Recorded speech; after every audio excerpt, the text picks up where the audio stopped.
Bonjour et merci à vous d'être toujours là en ce dernier jour de l'été officiel, mais pas de notre été philosophique qui se poursuit jusqu'à la fin de ce mois de septembre et qui est consacré aujourd'hui à la pudeur. La pudeur est une attitude de retenue dans l'expression corporelle, affective et spirituelle de soi à l'égard des autres. Mais cette attitude provient-elle d'un sentiment naturel et donc légitime en ce qu'il vise à la préservation et même à la constitution du plus intime de soi, tout comme d'une civilité fondant le bien vivre ensemble? Ou bien la pudeur ne viendrait-elle pas plutôt d'un conditionnement culturel, arbitraire et illégitime, car empêchant aussi bien l'expression de soi que le partage d'un sens commun, nécessaire au bien vivre ensemble privé, comme en amitié et en amour, et public en société et politique? Faudrait-il donc traquer la pudeur au nom d'une transparence psychologique et sociale totale pour satisfaire à l'impératif catégorique communicationnel de la démocratie contemporaine, ou bien plutôt en prendre soin de cette pudeur et même la cultiver pour en faire la vertu privée mais aussi publique par excellence? On voit donc qu'au-delà de l'essence même de la pudeur, ce qui se joue ici, c'est la place qu'il faut ou non lui accorder dans l'existence personnelle et collective pour que chacun et tous puissent s'y accomplir au mieux. La pudeur n'est-elle pas, en un premier temps, en effet et tout d'abord, un sentiment et une attitude naturelle et légitime en tant qu'institutrice d'intimité et même de civilité, à mettre comme telle au fondement du bien vivre personnel et collectif? En effet, la condition humaine de sensibilité, de pluralité et de vulnérabilité, ou encore de finitude, comme l'on dit en philosophie, eh bien, fait que les hommes sont potentiellement, sinon toujours actuellement, en concurrence, voire en conflit ouvert dans la recherche de satisfaction de leurs besoins de conservation de soi, mais aussi de leur désir de reconnaissance par les autres, ce qui rend progressivement violent leur rapport entre eux et les fait finalement déboucher sur la guerre de tous contre tous, qui menace de dégradation, voire de destruction, leur intégrité physique et psychique la plus intime, mais aussi leur rapport extérieur avec leurs plus proches parmi les autres. N'observe-t-on pas alors que, précisément pour éviter l'effet mortifère de l'expression sans retenue de soi-même et de tous dans leurs besoins de puissance et leur désir de reconnaissance, eh bien, la pudeur vient tout naturellement et spontanément introduire de la distance spatiale et temporelle dans la relation de chaque être soi aux autres,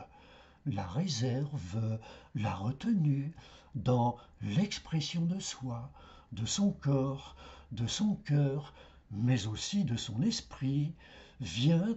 ainsi limiter, régler, civiliser collectivement et moraliser personnellement les rapports des hommes entre eux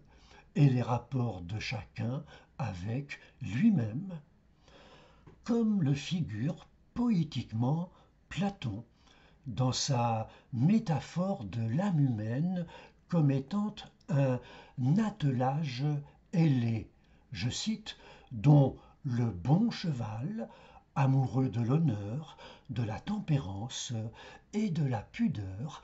aide le cocher dans la rencontre amoureuse à brider l'autre cheval vicieux, ami de la violence et de la fanfaronnade, pour convertir l'amour vulgaire en amour noble. Fin de citation du Phèdre. Cela institue dans le même mouvement l'intimité subjective et la civilité collective,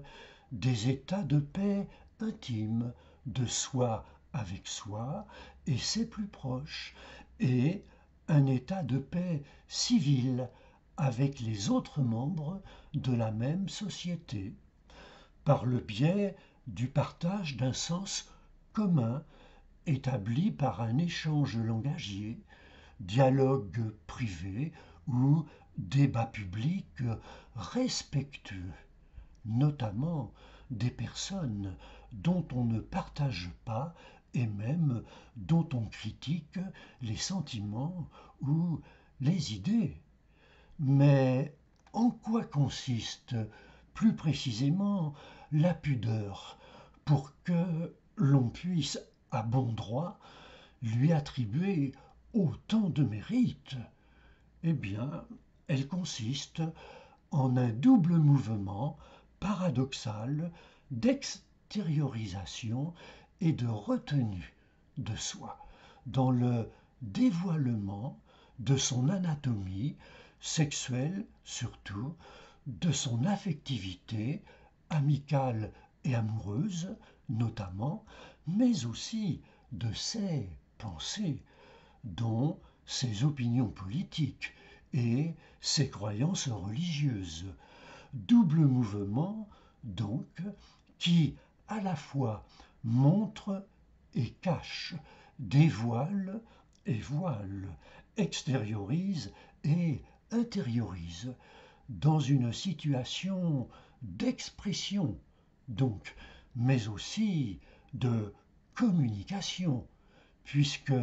l'attitude pudique consiste en des signes, c'est-à-dire des signifiants physiques, et donc tangibles, visibles et audibles, comme un certain retrait du corps, un regard tourné vers soi-même, une parole douce, hésitante et prévenante à la fois, signifiants physiques, donc, qui font alors signe vers des signifiés psychiques, des représentations intérieures à soi, et qui sont autant d'occasions et d'adresses, et même d'invitations dans l'entre-deux de la conscience et de l'inconscience, et de la volonté et de l'involontaire, présentées à autrui,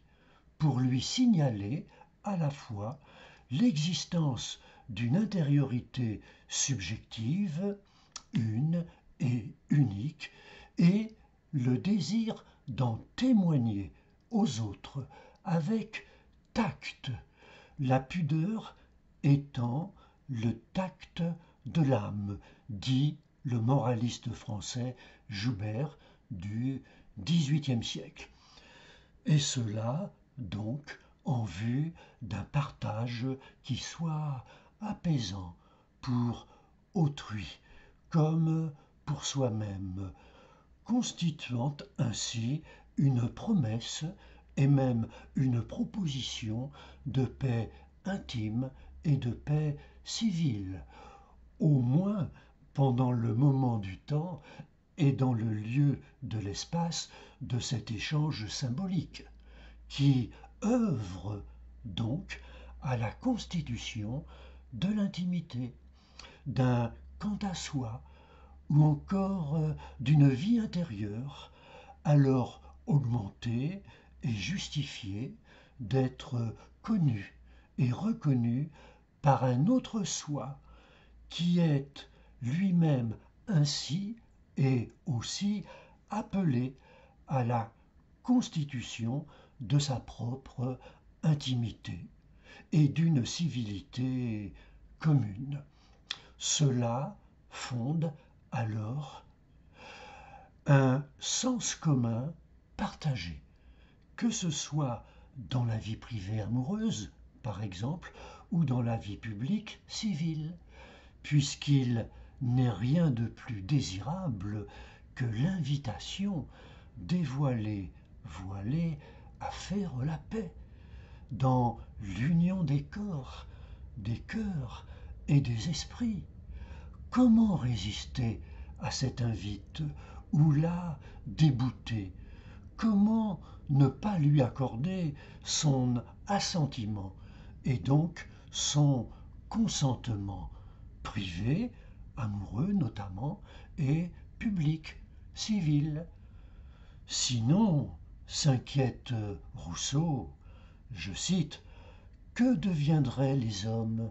en proie à cette rage effrénée et brutale, sans pudeur, sans retenue, et se disputant chaque jour leurs amours au prix de leur sang.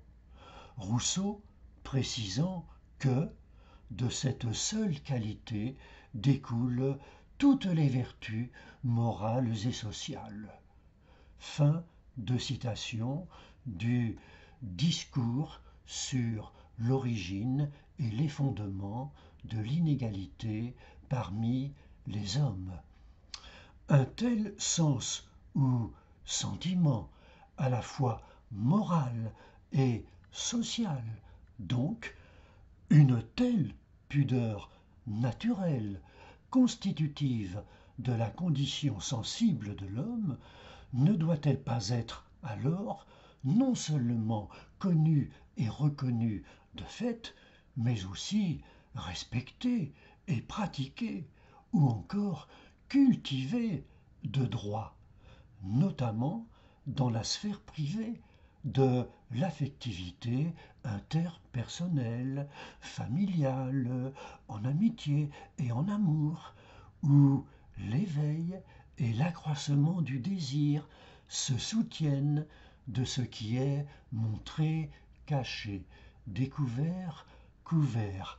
apparent, dérobé, dans l'ordre du corps, du cœur comme de l'esprit,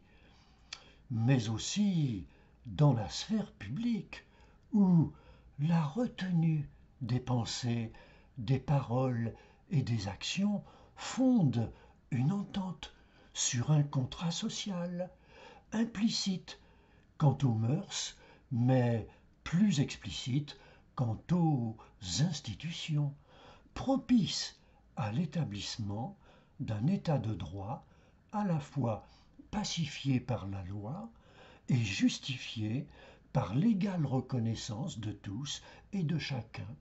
comme membres d'une commune humanité. En tant que véritable principe de moralisation et de civilisation,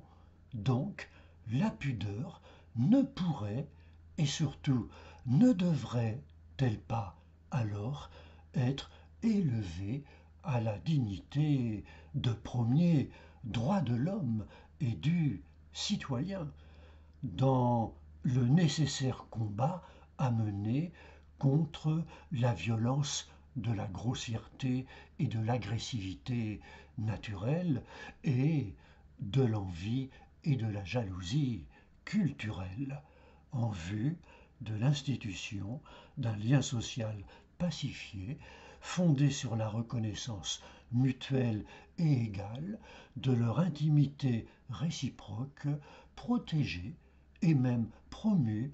par la distinction et l'articulation de l'espace privé et de l'espace public ainsi institué. Soit, mais la pudeur tient-elle bien toutes ces belles promesses? Ne comporte-t-elle pas des limites, mais aussi des pathologies qui non seulement ne suffiraient pas à la constitution d'une intimité subjective, ni d'une civilité collective, et encore moins d'une humanité réconciliée, mais au contraire les empêcherait en y faisant obstacle. D'ailleurs, la pudeur n'est-elle pas aujourd'hui rejetée comme étant pour le moins obsolète et pour le plus aliénante, car répressive?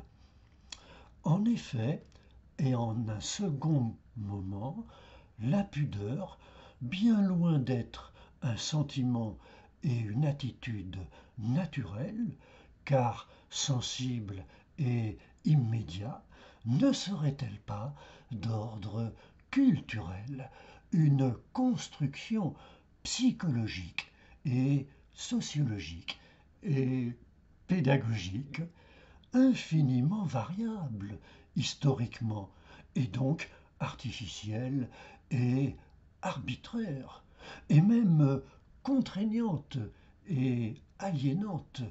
comme une police des mœurs dont il faudrait à tout prix se libérer ou encore se décomplexer. Comment être certain, tout d'abord, que la scène pudique minimaliste des signifiants, des apparences extérieures, posture et parure du corps, mimique des sentiments, expression verbale des pensées, ce qui est donné à voir et à entendre donc, eh bien, fait bien effectivement signe vers des signifiés intérieurs qui leur seraient adéquates et donc révélateurs d'une réelle intériorité ou intimité subjective qui pourrait peut-être bien, au contraire, confiner à l'inconstance et même à l'inconsistance, voire à l'absence de toute vie intérieure, les signifiants se révélant alors proprement insignifiants, pour cause notamment d'une timidité maladive ou encore d'une pudibonderie ou pruderie paralysante, n'étant que les symptômes ou même les signaux d'un vide intérieur abyssal. Une telle absence à soi d'un soi qui ne peut alors se connaître un tant soit peu lui-même, ni se donner à connaître et reconnaître par autrui, ne peut donc pas œuvrer à une reconnaissance respective et mutuelle de soi et d'autrui, ce que nécessite pourtant la constitution réelle d'une intimité subjective et d'une civilité collective véritable. En effet, la pudeur ne peut-elle pas relever d'une dissimulation possessive, d'un quant à soi, d'un jardin secret, voire d'un mystère jalousement dérobé au regard et donc à l'appréciation des autres, ce qui rend impossible toute entente véritable, aussi bien sur le plan de la vie privée, interpersonnelle, de l'amour et de l'amitié que sur le plan public collectif, du sens commun et des actions partagées. Ce qui travaille alors à la destitution de toute entente, privée comme publique. Pis encore, ne peut-on pas craindre que la scène pudique ne soit qu'une mise en scène par un être soi subjectif, pervers, qui introduit sciemment et volontairement une distorsion entre les signifiants apparents et les signifiés cachés, entre le paraître extérieur et l'être intérieur, à des fins de manipulation et de domination des autres, comme par excellence dans l'entreprise de séduction du libertinage, ainsi que le met en scène par exemple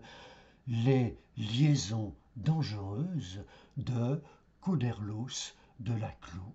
fin XVIIIe siècle. La constitution de l'être soi dans son plus fort intérieur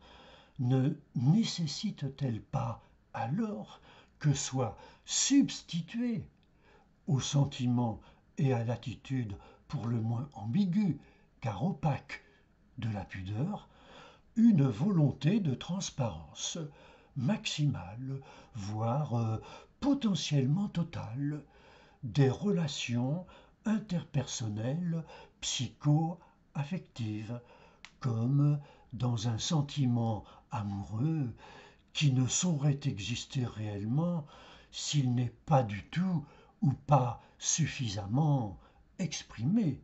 ni ouvertement déclaré à l'autre être aimé, voire publiquement proclamé à tous, urbi et orbi. Et même dans le domaine public, une opinion politique qui, par retenue pudique, ne s'exprime pas ou pas assez par la parole discutée, ne se soumet pas non plus à l'épreuve de l'action concertée, eh bien, ne compromet-elle pas d'autant non seulement la communication sociale, mais aussi et surtout le service du bien public, qui exige précisément la publicité la plus large et la plus ouverte? N'est-ce pas l'évidente supériorité de l'expérience démocratique contemporaine que de traquer sans retenue tous les secrets, privés, de famille comme publics, d'État, qui secrétaient précisément des malentendus et même des inégalités et des servitudes dans les sociétés fermées du passé que personne ne saurait plus supporter aujourd'hui? La pudeur ne serait-elle donc pas à éviter et même à combattre comme étant une pathologie de la civilisation, comme le soutient Diderot dans son supplément au voyage de Bougainville, et cela au profit de l'expression libre et spontanée, naturelle de soi, et d'une communication totale du plus intime, corporel, affectif et spirituel, au nom de l'authenticité personnelle, en amour comme en amitié, et au nom de la transparence collective sociopolitique, la glasnost, comme y appellent, y incitent et le pratiquent les réseaux sociétaux plutôt, et les médias de masse, télévision et Internet donc, d'aujourd'hui. Et comme l'exige la morale démocratique du coming out, de l'expression sans retenue ni réserve de soi dans la famille, à l'école et dans la société du spectacle devenue aujourd'hui permanent, comme on le voit partout maintenant, donc au nom du principe moral d'authenticité et du principe social d'égalité des choix, et surtout des choix de vie privée qui ne sauraient supporter quelques dimensions cachées ou non déclarées, pas seulement fiscalement, mais aussi amoureusement, comme en témoigne la pipolisation de la démocratie contemporaine, passant alors outre, ainsi, au principe même de la distinction de l'espace-temps privé et de l'espace-temps public, puisqu'il vaudrait mieux être spontané et naturel partout, tout le temps et avec tout le monde, sauf à passer pour un caméléon et même un dissimulateur pervers. Soit, mais une telle soif d'expression libre de soi-même comme de tous, et une volonté de transparence collective totale, décomplexée de tout rapport à quelque surmoi ou instance régulatrice, morale et sociale, ne risque-t-elle pas, donc, de faire retourner les hommes à la guerre de tous contre tous, désormais redoublée et même justifiée par une exigence morale d'authenticité personnelle et une revendication sociale d'égale visibilité publique de plus en plus impérative? Alors, en un troisième et dernier temps, plutôt que de défonder la pudeur, ne faut-il pas la refonder comme étant la vertu capitale du bien vivre personnel privé et ensemble public, selon le double projet ainsi retrouvé de la sagesse personnelle et de la justice collective?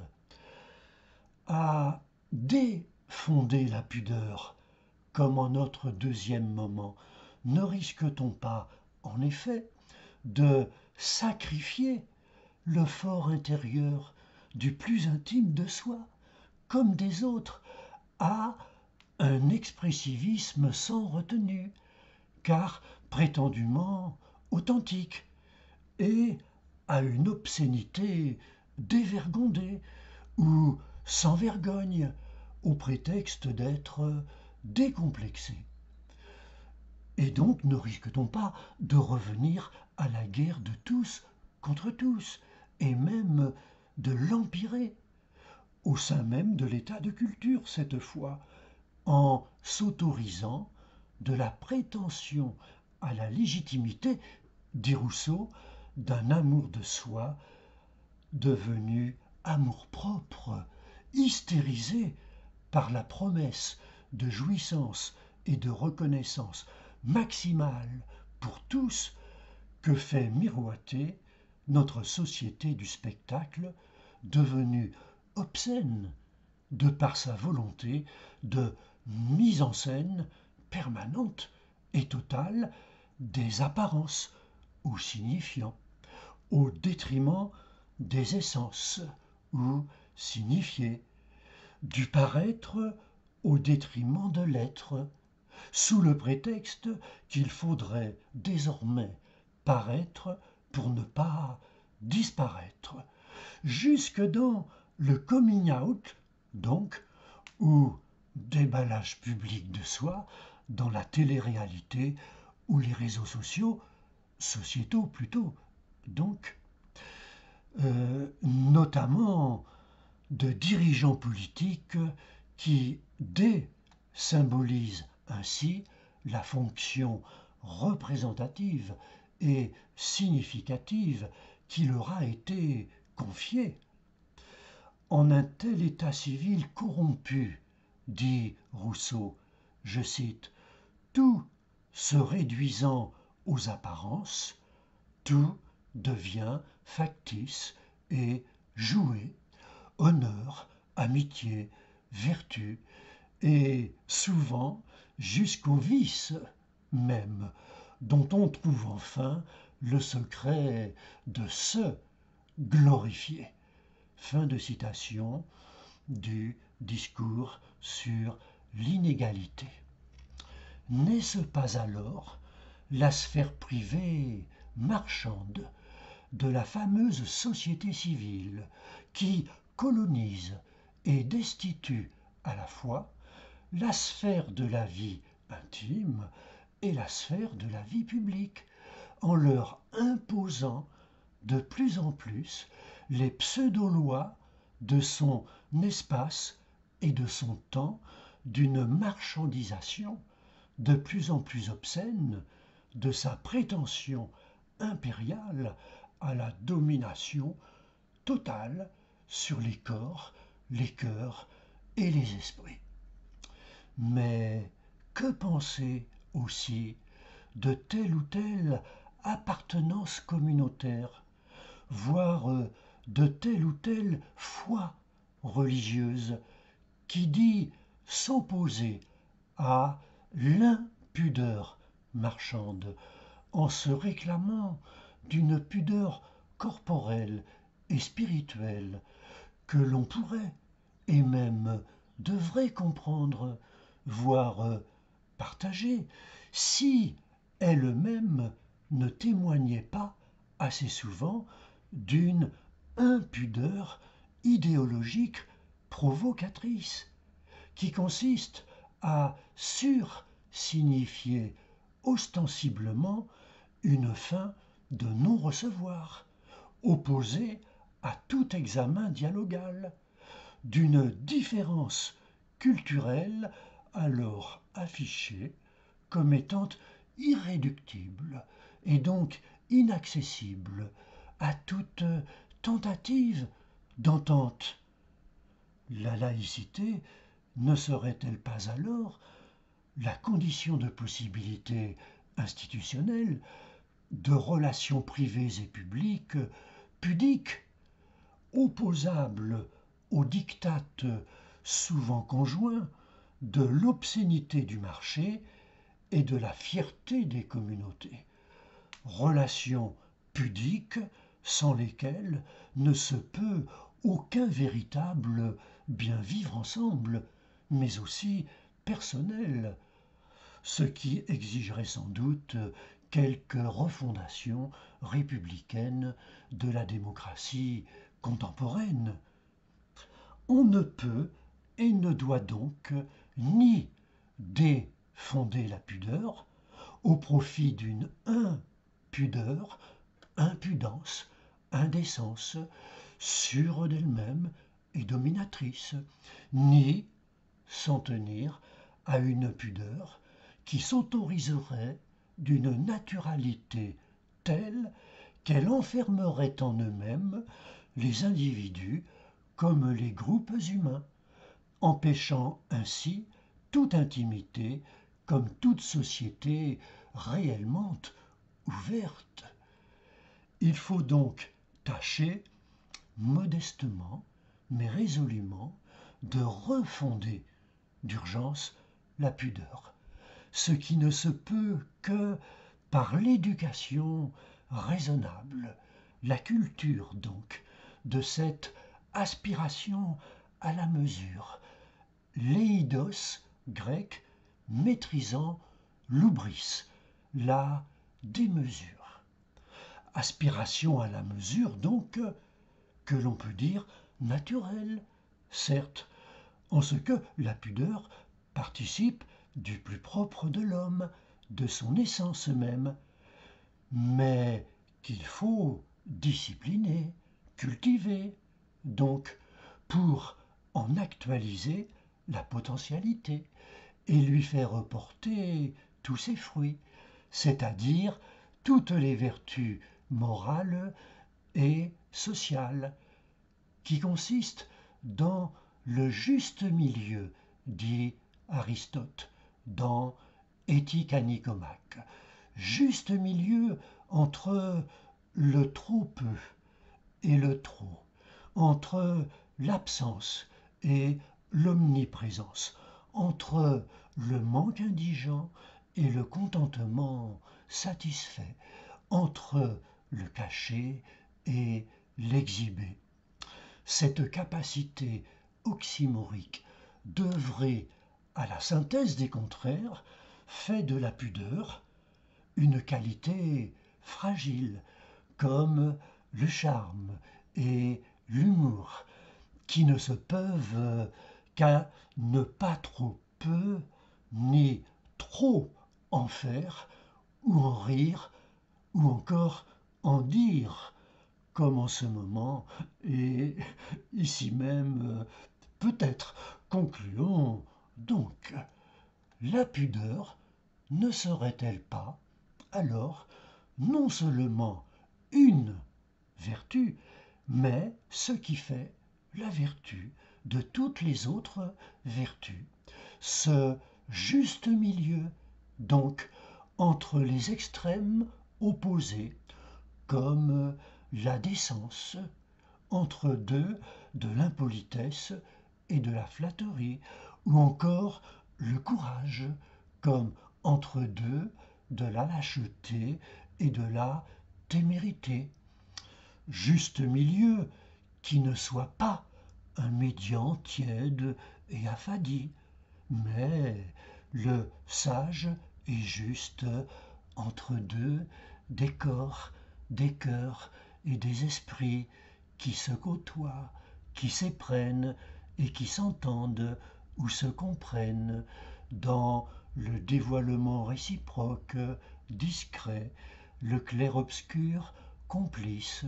la donation mutuelle réservée, des émotions, des pensées, des paroles, faisant ainsi de la pudeur le fondement même de l'érotisme, puisque la pudeur est la condition d'un amour qui échappe à la fois à la pudibonderie et à la pornographie, tout comme elle pourrait bien être, la pudeur, le fondement du véritable civisme aussi, puisqu'elle permet le double évitement de l'insociabilité et de la grégarité, en œuvrant à l'accomplissement d'actions partagées de façon passionnément raisonnable, c'est-à-dire dans le juste milieu, qui évite à la fois le trop de la fusion passionnellement consommée et le trop peu du froid calcul rationnel distancié. Et cela, donc, à la fois dans la vie intime des amis et des amants, et dans la vie publique des sympathisants et des artisans d'une vie bonne avec les autres, selon des institutions justes, qui ne se peuvent sans quelque impératif pudique, donc qui pourrait bien être le premier des devoirs de l'homme et du citoyen, exigible de tous les hommes et de toutes les femmes, de tous les sexes et de tous les genres,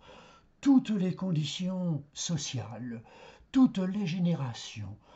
toutes les identités culturelles et autres civilisations, afin d'en endiguer tous les chocs et toutes les guerres annoncées, ou déjà bien en cours, malheureusement, dès aujourd'hui, où la nécessaire référence universaliste au bien commun est menacée de destruction par des revendications aussi radicales que conflictuelles, de fiertés identitaires, particulières et donc potentiellement séparatistes, qui alimentent une insatisfaction croissante, menant à un ressentiment généralisé jusqu'au nihilisme le plus obscène. Pour ne pas céder à cette tragique issue, donnons-nous ici quelques baumes au cœur, et donc du cœur à l'ouvrage, en fixant l'horizon